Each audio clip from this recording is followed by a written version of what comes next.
महाभारत अर्जुन की प्रतिज्ञा। महाभारत का भयंकर युद्ध चल रहा था।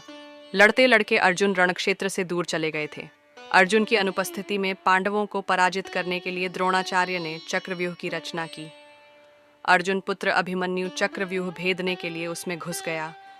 उसने कुशलतापूर्वक चक्रव्यूह के 6 चरण भेद लिए, लेकिन 7वें चरण में उसे दुर्योधन, जयद्रथ आदि 7 महारथियों ने घेर लिया और उस पर टूट पड़े। जयद्रथ ने पीछे से निहत्थे अभिमन्यु पर जोरदार प्रहार किया। वह वार इतना तीव्र था कि अभिमन्यु उसे सहन नहीं कर सका और वीर गति को प्राप्त हो गया। अभिमन्यु की मृत्यु का समाचार सुनकर अर्जुन क्रोध से पागल हो उठा। उसने प्रतिज्ञा की कि यदि अगले दिन सूर्यास्त से पहले उसने जयद्रथ का वध नहीं किया तो वह आत्मदाह कर लेगा। जयद्रथ भयभीत होकर दुर्योधन के पास पहुंचा और अर्जुन की प्रतिज्ञा के बारे में बताया।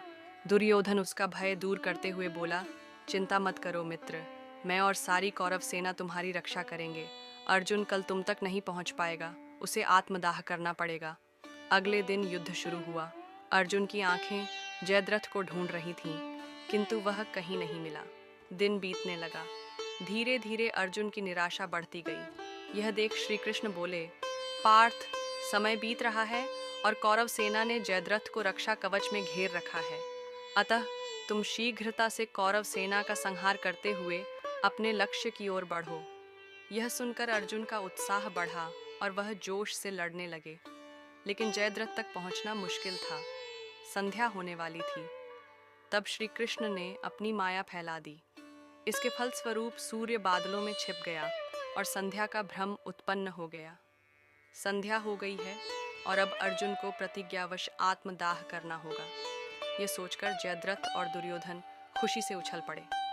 अर्जुन को आत्मदाह करते देखने के लिए जयद्रथ कौरव सेना के आगे आकर अट्टहास करने लगा।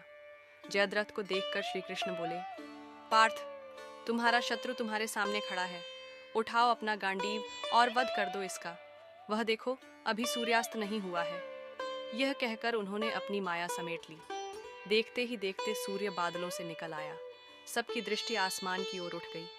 सूर्य अभी भी चमक रहा था। यह देख जयद्रथ और दुर्योधन के पैरों तले जमीन खिसक गई। जयद्रथ भागने को हुआ, लेकिन तब तक अर्जुन ने अपना गांडीव उठा लिया था।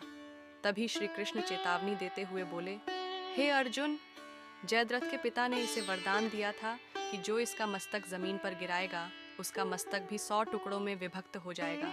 इसलिए यदि इसका सिर जमीन पर गिरा तो तुम्हारे सिर के भी 100 टुकड़े हो जाएंगे। हे पार्थ, उत्तर दिशा में यहाँ से 100 योजन की दूरी पर जयद्रथ का पिता तप कर रहा है। तुम इसका मस्तक ऐसे काटो कि वह इसके पिता की गोद में जाकर गिरे। अर्जुन ने श्री कृष्ण की चेतावनी ध्यान से सुनी और अपनी लक्ष्य की ओर ध्यान कर बाण छोड़ दिया। उस बाण ने जयद्रथ का सिर धड़ से अलग कर दिया और उसे लेकर सीधा जयद्रथ के पिता की गोद में जाकर गिरा। जयद्रथ का पिता चौंक कर उठा तो उसकी गोद में से सिर जमीन पर गिर गया। सिर के जमीन पर गिरते ही उनके सिर के भी 100 टुकड़े हो गए। इस प्रकार अर्जुन की प्रतिज्ञा पूरी हुई।